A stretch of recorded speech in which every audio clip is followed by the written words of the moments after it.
और अब वक्त है न्यूज पर यूज सेगमेंट का। मुलाकात करेंगे सेंको गोल्ड से।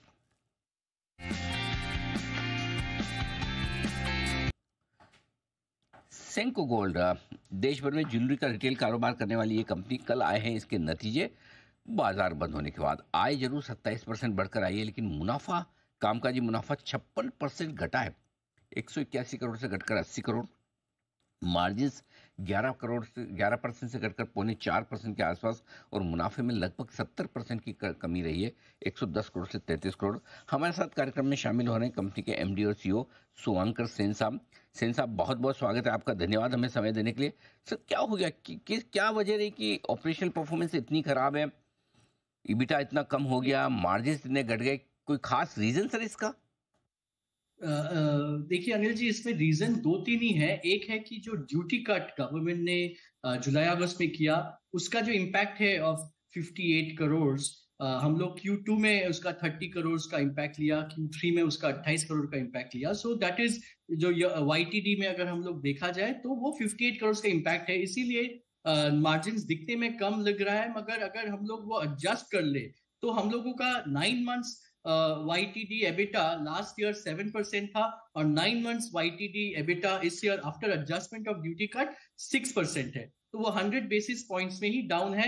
एक फैक्ट है कि H1 में डायमंड ज्वेलरी जो स्टड रेशियो बोलते हैं, उसका स्टड रेशियो हम लोगों का कम था। लोगों का इंक्लिनेशन थोड़ा गोल्ड ज्वेलरी खरीदने में ज्यादा रहा। इसके लिए जो ग्रॉस मार्जिन है, वो ग्रॉस मार्जिन गोल्ड ज्वेलरी में डायमंड ज्वेलरी की तुलना में कम रहता है, और उस हिसाब से ग्रॉस मार्जिन इंपैक्ट आया है कि गोल्ड ज्वेलरी ज्यादा सेल हुआ है, डायमंड ज्वेलरी उतना नहीं सेल हुआ है। But looking at the future, अगर हम लोग लास्ट 3 मंथ का देखें तो डायमंड ज्वेलरी सेल का पिकअप फिर से ले चुका है, क्योंकि gold is at close to all time high.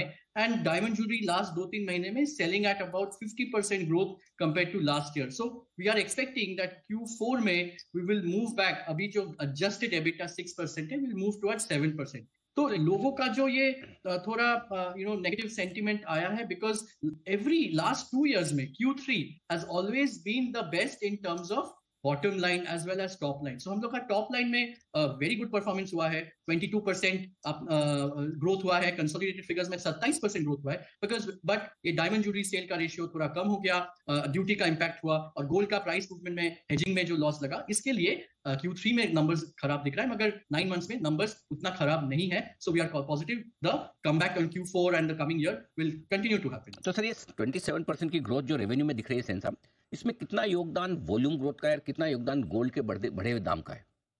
देखिए, गोल्ड के वॉल्यूम के ग्रोथ के लिए हम लोग 2 से 3% की ग्रोथ देखे हैं। बाकी 20% आपका वैल्यू में, क्योंकि ईयर का शुरुआत में गोल्ड का प्राइस अराउंड 6,500-600 था, जो आज के दिन 8,800 में हुआ है। जब गवर्नमेंट ड्यूटी कट किया था तो वो एक महीने के लिए in the month of August September 6,900 हुआ, फिर धीरे धीरे वो 7,400 आ गया था धनतेरस के टाइम पे, और आज के दिन it is above 8,500। So gold का प्राइस बहुत अच्छा खासा बढ़ गया। बट कस्टमर्स का जो कंज्यूमर सेंटिमेंट रहता है, तो वो प्राइस जब बढ़ता है तो लोगों का बजट थोड़े बहुत ही बढ़ते हैं। जिस हिसाब से प्राइस बढ़ता है नहीं बढ़ता है, तो वॉल्यूम के लिए इंपैक्ट कम रहेगा, वैल्यू में ही वो ज्यादा दिखेगा। बट आपको ये बताऊं कि इन स्पाइट ऑफ दैट, अगर वर्ल्ड गोल्ड काउंसिल का आप रिपोर्ट देखे होंगे, so India is now the largest consumer of gold. हालांकि चाइना में जब 24% डिग्रोथ था, इंडिया में वॉल्यूम में खाली 2% डिग्रोथ था, वैल्यू में अच्छा खासा ग्रोथ आ गया। सेम थिंग हम लोग इंडस्ट्री में भी देख रहे हैं कि वॉल्यूम में ग्रोथ कम है, बट वैल्यू में ग्रोथ का अच्छा खासा 22 से 25% ग्रोथ दिख रहा है, जो हम लोग 27% ग्रोथ। सेन साहब, फिर से आप जो मार्जिन बढ़ने की बात कहेंगे तो वो तो फिर मार्जिन गोल्ड की प्राइस बढ़ने की वजह से ही होगा। तो यानी कि ये मान के चले कि अगर गोल्ड के दाम घटेंगे तो आपके मार्जिन घटेंगे, क्योंकि आपके पास इन्वेंट्री तो रहती है, और गोल्ड के दाम बढ़ेंगे तो आपके मार्जिन ऑटोमेटिकली बढ़ जाएंगे, तो गोल्ड के प्राइसेस के साथ उसको लिंक करना ठीक है?